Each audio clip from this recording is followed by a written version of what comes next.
craft beer in Italia nel 2004 non era molto diffuso. Eravamo noi, Porty Mackay e qualche altro birreria in giro che lavoravano a qualcosa. Penso dal 2008-2009 in poi c'è stata l'esplosione di beer shop, di birreria, di birrifici in Italia, arrivando a numeri incredibili. Io ho cominciato a scrivere di birra 10 anni fa, esattamente 10 anni fa. Il mio blog, che è Cronaca di Birra, compie 10 anni quest'anno e chiaramente l'ambiente è totalmente cambiato. C'è una fase iniziale molto più carbonara, entusiasta, dove si faceva questo lavoro quasi per passione, e adesso lo si fa sì con passione, spesso e volentieri, ma anche con però dei progetti ben rodati già in partenza.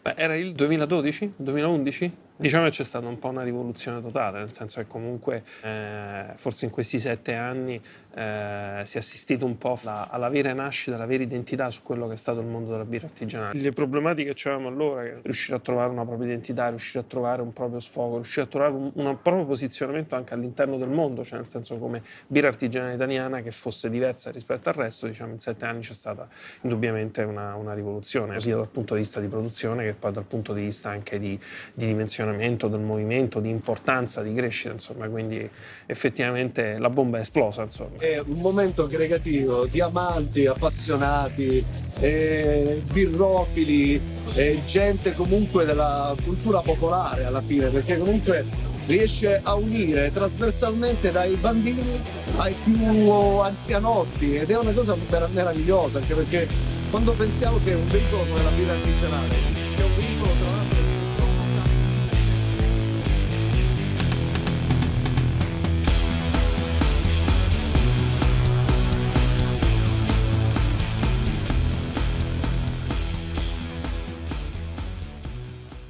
Quando stavo per aprire il negozio mio padre mi ha detto che ero matto. Tutti mi hanno detto che non durerebbero più di un anno, e invece qui dopo 15 anni siamo ancora qua. Quando ho cominciato 10 anni fa, parlare di birra artigianale non era facile, ma non era facile perché era difficile anche andare a reperire le informazioni, soprattutto se volevi parlare di birra artigianale italiana. Sicuramente una forse delle cose più curiose, tra virgolette, e inaspettate, se uno tornasse indietro di 7 anni, è vedere come il mondo delle grandi aziende si sia interessato al mondo dei molto piccoli, perché piccole realtà produttive che chiaramente hanno, come si dice, hanno destato curiosità e interesse, perché forse tutti quanti siamo stati anche capaci di riuscire a raggiungere quello che probabilmente i grandi con tanti mezzi, tante disponibilità forse non sono capaci di riuscirci, cioè nel senso quello un po' in qualche maniera di rivoluzionare un mercato, di portare tra virgolette una bevanda a un'elevazione culturale senza necessariamente spendere milioni di euro, cioè semplicemente raccontandola, semplicemente mettendoci la passione, semplicemente mettendoci l'entusiasmo e semplicemente facendo un prodotto che avesse delle caratteristiche totalmente diverse rispetto al liquido normale, diciamo, su cui uno è abituato, ecco. È come vendere i sabbi arabi. Siamo usciti con tanto fortuna e tanto duro lavoro. Sia noi, sia i ragazzi che hanno lavorato qui dentro, abbiamo tutto spinto il negozio e abbiamo tutto alzato il livello ogni volta. Ogni persona nuova che viene qua a lavorare aggiunge un livello più alto, una qualità più alta, una conoscenza più alta. Il primo anno è stata, come tutte le attività nuove, difficile, perché uno dovrebbe crearsi il suo giro di clienti, farsi conoscere, eccetera. E sono abbastanza comuni queste tipologie di negozio in Irlanda. Non con una scelta di craft beer come l'abbiamo qua, ma comunque con negozi che vendono solo birre e vini superalcolici in maniera più ampia. Così è nato l'Off License per l'Italia. È stato un paio di anni per realizzarlo, per studiare, trovare la zona, eccetera, e poi siamo partiti. E in Italia è diverso di altri paesi, in maniera in cui uno consuma l'alcol e come la compra. Questo fenomeno di comprare per consumare direttamente di fronte alla porta del negozio è stata una cosa che non abbiamo preso in considerazione, e ne è stata una grande trovato, perché così siamo creati tipo vie di mezzo fra un negozio che vende alcolici a un pub. E non c'era niente di simile, mi sembra, in giro all'epoca. Allora, fondamentalmente quello che succedeva intorno a una decina d'anni fa in Italia era che per vendere birra artigianale era un discorso completamente nuovo. Dovevi per forza comunicarla, dovevi spiegare che cos'era, dovevi spiegare alla gente che veniva nel tuo locale che quella che vendevi non era la birra industriale che trovava appunto al bar sotto casa, ma era qualcosa di completamente diverso, che aveva una sua giustificazione, cioè un suo senso di esistere, perché dietro c'era tutta quanta una cultura che andava spiegata. All'inizio è stato difficile trovare fornitori perché comunque il craft beer in Italia era all'inizio, ma grazie a vari personaggi tipo Marco Tripisciano di Mondo Birra, tipo Quasca e Leonardo di Birra del Borgo, siamo riusciti a mettere insieme un bel gruppo di craft beer italiani. Abbiamo cambiato direzione e siamo andati sulle direzioni solo di craft ale. In questo momento noi siamo entrati in una seconda fase di quello che è il movimento della birra artigianale in Italia, cioè una fase di maggiore maturità che effettivamente fa seguito alla prima fase, quella del grande entusiasmo, quello del boom clamoroso che ha portato dal 96, che è diciamo, l'anno di nascita del movimento, fino a qualche anno fa, a questa crescita esplosiva con dei numeri impressionanti, che poi è andata avanti insomma fino appunto esattamente a 3-4 anni fa. Parte di questa moda magari se ne sta andando, c'è alcuni che si sono avvicinati a questo mondo solo perché faceva figo in quel momento parlare di birra artigianale, si stanno orientando verso altre tendenze, altri trend del momento. E però per fortuna rimane comunque uno zoccolo duro che negli anni piano piano si è allargato. Parecchi birraioli o beer nerds romane sono iniziati qui a consumare, a trovare dei prodotti un po' diversi del solito in giro. Parecchi sono diventati homebrewer, con poi le competizioni di homebrewing, eccetera. E parecchi sapevano esattamente quello che volevano. Non era il discorso di vendere qualsiasi cosa a qualsiasi prezzo, no, perché adesso avevamo, dopo 5-6 anni di lavoro, dei clienti che sapevano esattamente quello che cercavano. Era il nostro grosso lavoro di scegliere, di trovare il prodotto migliore per i nostri clienti, che comunque mano a mano diventavano più e più esigenti. Quindi c'è il bevitore diciamo appassionato e comunque è altamente preparato, altamente maturo diciamo, e il bevitore come si dice occasionale, cioè quello che forse si sta avvicinando in questo momento, è ancora un po' spaventato, quindi diciamo il mondo è molto cambiato, però sicuramente si è perso un po' quel fuoco, no? Nel senso quel fuoco iniziale per cui si riusciva diciamo a destare l'entusiasmo, la curiosità delle persone semplicemente da un racconto, oggi si è un pochino perso, cioè oggi è anche diventato un pelino più difficile stupire, cioè, dall'Oceania all'Asia, agli Stati Uniti, al Sud America, all'Europa del Nord, ovunque è nato un numero incredibile di birrifici. Da un certo punto di vista è molto complesso oggi riuscire a essere molto originali, cioè la ricetta qualche anno fa, almeno per noi in qualche maniera, la ricetta principale per riuscire a penetrare sul mercato era cercare di essere originali e di innovare, cioè quindi da giocare con gli ingredienti, a giocare con le tecniche di lavorazione e via dicendo.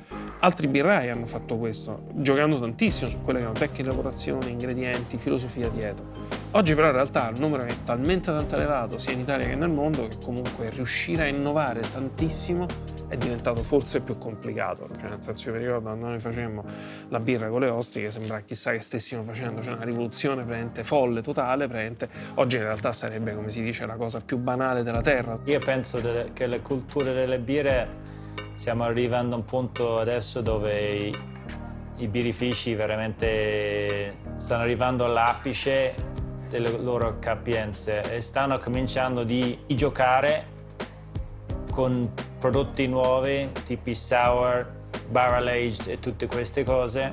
Tutta questa reinventarsi, ricette nuove, tutti gli esperimenti che facevano sugli IPA, su lager, su tutte quelle cose, adesso si stanno spostando su tutto il mondo dei baricai, sulle birre acidi, sulle fermentazioni spontanee con la frutta, qualsiasi cosa. Adesso stanno provando di fermentare veramente qualsiasi cosa.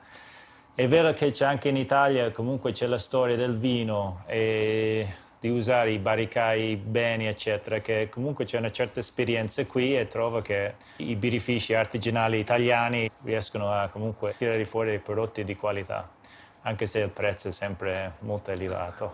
Per fortuna negli ultimi anni, anche grazie insomma a una maggiore sensibilità da parte di tutti quanti gli attori del movimento, c'è stata un po' una conversione e si è tornati a dare valore alle birre semplici, alle birre quotidiane, quelle che possono essere birre che tu bevi anche in alternativa ai prodotti dell'industria, perché a livello organolettico non sono tanto distanti da quelle e quindi non è che richiedono un esborso sia economico che mentale particolare. Invece sui canali mainstream quello che passa è sempre il discorso un po' più i fuochi d'artificio, diciamo, no? Gli effetti speciali, quindi la birra fatta con l'ingrediente strano, la birra artigianale che costa tanto, senza magari andare a indagare perché costa tanto, perché non costa come le birre industriali, non può farlo perché sono realtà completamente diverse, ma questo nei canali mainstream difficilmente lo trovi.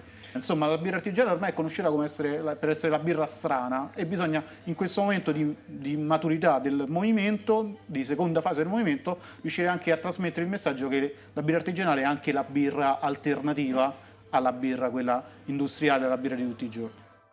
Cioè, se inizialmente ricercavamo, tra virgolette, l'estremo, poi in realtà, nel senso, alla fine noi quello che abbiamo ricercato era l'equilibrato, cioè nel senso che comunque in qualche maniera giocare, diciamo, con birre che comunque avessero dei caratteri molto particolari, però che cercassero un equilibrio, cioè dove in quel caso sia la tecnica di produzione che l'ingrediente, il rituale, tutto quanto non era legato al concetto del volerlo far strano, cioè nel senso, ma era legato più che altro al concetto di ricercare un pochino un gusto, un profumo e come si dice, un carattere, cioè nel senso un po' in qualche maniera forse per giocare un po', per parafrasare un po' quello che si può fare in cucina, cioè nel senso dove tu molto spesso abbini degli ingredienti che non sono, diciamo, necessariamente tra di loro collegati, che però ti servono per dare, come si dice, un carattere o un gusto diverso. E questo sicuramente è forse la cosa che in qualche maniera ha rappresentato di più di Birra del Borgo, e questa forse è la cosa che ha anche creato maggiore interesse da parte, diciamo, anche del grande gruppo che poi, diciamo, ci ha acquisito, insomma. Consumatore media adesso sono più contento di bere una cosa costantemente, ma penso che le persone chi beve le session IPA o chi beve l'IPA beranno quei tipi di cose. E poi dipende da stagione se andrebbero a bere una Imperial Stout o una Barley Wine o qualcos'altro. Io penso che anche loro si divertono a trovare un prodotto nuovo, ma vedo che parecchi comunque, i primi 2 birre che bevono sono quelli che bevono solitamente e poi vanno a sperimentare forse su qualcos'altro. Intanto si dissetano e poi sperimentano. Oggi è molto più semplice, ci sono tanti nuovi produttori, ci sono tante nuove birre ad esempio che vengono sfornate settimanalmente dai birrifici, eventi, iniziative e così via, è più facile da quel punto di vista. Tanti discorsi che una volta erano obbligatori, erano fondamentali, adesso sono superflui se vogliamo, e oggi tu la birra artigianale la vendi in maniera molto più facile, soprattutto in certe realtà come ad esempio a Roma, e questo da una parte è un segnale positivo perché significa che comunque tutto quanto il movimento è cresciuto, l'interesse e la consapevolezza nei confronti della birra artigianale è cresciuta. Ciò che rimane difficile è quello di cercare di fare cultura birraria, cioè di spiegare che cos'è effettivamente la birra, che cosa c'è dietro a una bevanda che è una bevanda quotidiana che conosciamo tutti, e quindi cercare di costruire delle fondamenta, cioè di alimentare tutto quanto una base per far sì che una volta finito l'entusiasmo nei confronti della birra artigianale non rimanga soltanto i resti di una moda che è finita, ma rimanga qualcosa di più concreto con cui riuscire a portare avanti il movimento. È interessante vedere come in realtà il mondo della birra non è minimamente quasi conosciuto. Viene visto come un'unica entità, ma non si conoscono le sfaccettature delle entità. È uno degli errori che sta molto facendo oggi il mondo della birra è che sta diventando estremamente autoreferenziale, come se si chiudesse in un circolo di super appassionati che parlano un linguaggio loro che è come si dice, incomprensibile all'esterno, e questo veramente fa sì che poi le persone che magari vivono questo mondo ma non si vogliono addentrare dentro questo mondo hanno un po' di resistenza, perché dicono: no, quelli della birra parlano tutti strani, no, ma che te piano a parolacce se a un certo punto gli chiedi una cosa banale. E invece in realtà è divertente vedere come queste persone si lasciano guidare e poi all'improvviso cominciano a usare la birra. Il fatto che la birra artigianale sia entrata anche in quelli che sono le discussioni intorno a discorsi enogastronomici più a 360 gradi è un fatto positivo.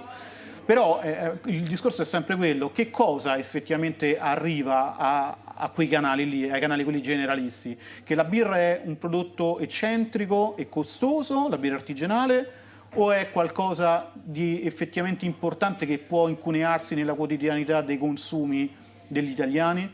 Tutto il periodo che è susseguito, praticamente il 22 aprile o 23 aprile del 2016, che praticamente è stato il momento in cui effettivamente noi abbiamo annunciato, diciamo, l'acquisizione, è stato un periodo estremamente intenso. Diciamo, sono stati forse 6 mesi diciamo di un'intensità mai vissuta, cioè nel senso, perché si andava praticamente da momenti di alta euforia a momenti di alta depressione. Quindi questo, diciamo, sicuramente è stato un periodo da ricordare. Per tanti è stato uno shock perché comunque la birra del Borgo ha sempre rappresentato un sogno potesse, come si dice, inseguire la realtà, cioè nel senso che comunque erano un gruppo di ragazzi tutti un po' mezzi pazzi, tutti un po' scappati da casa sostanzialmente, e comunque, diciamo, avevano delle belle idee, comunque dei grandi sogni, però in qualche maniera riuscivano, come si dice, a muoversi e a creare sostanzialmente un mercato. Quindi per tanti è stata un po' una delusione questo.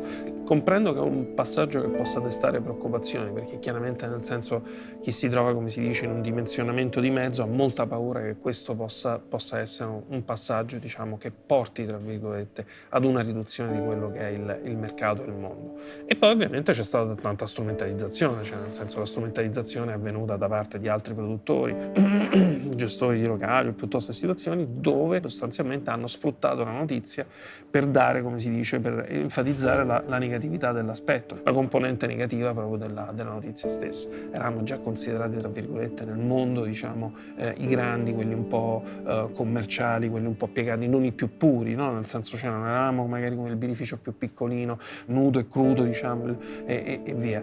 Quindi da quel punto di vista in realtà noi eravamo finiti in un limbo strano. Per crescere su quel limbo era necessario avere anche degli strumenti che ci permettessero di crescere, degli strumenti e una cultura anche per riuscire a gestire, come si dice, un'azienda per fare una crescita. A volte leggi delle cose su internet, insomma, e ti viene anche da sorridere per quanto sono paradossali o per quanto sono, diciamo, teorie complottistiche dell'altro mondo, piuttosto, come si dice, illazioni fatte sulla base di nessuna, come si dice, competenza. Il movimento italiano in realtà partiva sempre dal presupposto: più siamo meglio siamo, perché più siamo, più facciamo conoscere le birre, più le persone cominciano a berle e più sostanzialmente, diciamo, poi si muovono in quella direzione. E oggi ovviamente il ruolo delle grandi aziende può essere quello, cioè nel senso, riuscire a dare la fruibilità. La vera e propria sfida sarà riuscire a mantenere una filosofia sia produttiva che qualitativa, che poi effettivamente sia quella originaria e quella che appartiene a questo movimento. Quella forse è la sfida più grande, il fatto che poi effettivamente la produzione non si vada necessariamente a piegare a logiche di natura differente. Da prospettiva non è facile da delineare per il futuro. Sicuramente quello che potrebbe accadere è che ci sia comunque una selezione naturale, no, del mercato. In questo momento i birrifici attivi sono circa 800 più altre 200-300 birfirme, che sono oggettivamente tante per un paese comunitario, soprattutto per un paese che consuma poca birra. Alcune di queste realtà chiuderanno, finiranno la loro avventura, e resisteranno quelle che hanno fatto un upgrade, sono cresciute o che sono entrate sul mercato già con dei progetti solidi anche a livello economico. Le tante avventure così delle beer firm tenderanno a chiudere, queste erano un po' dei giochi, degli hobby. Difficilmente molte beer firm sono riuscite ad affermarsi come delle realtà consistenti sul mercato. Quelle ci sono riuscite, ma sono veramente forse una decina. Andranno avanti, le altre sono destinate un po' a mollare nel medio-lungo termine. E poi per i birrifici, quelli che hanno compiuto un passaggio salutare di crescita negli anni passati andranno bene avanti. Altri hanno imboccato una strada completamente diversa, che è quella di lavorare soltanto sul locale. Potrebbe essere anche questa una soluzione, cioè rimanere piccolo senza avere delle aspettative così di crescita troppo alte, rimanendo sul locale, lavorando molto sulla freschezza dei prodotti, lavorando molto sul territorio, creando una comunità di bevitori, che è quello che probabilmente manca ancora in Italia, cioè delle piccole comunità di bevitori.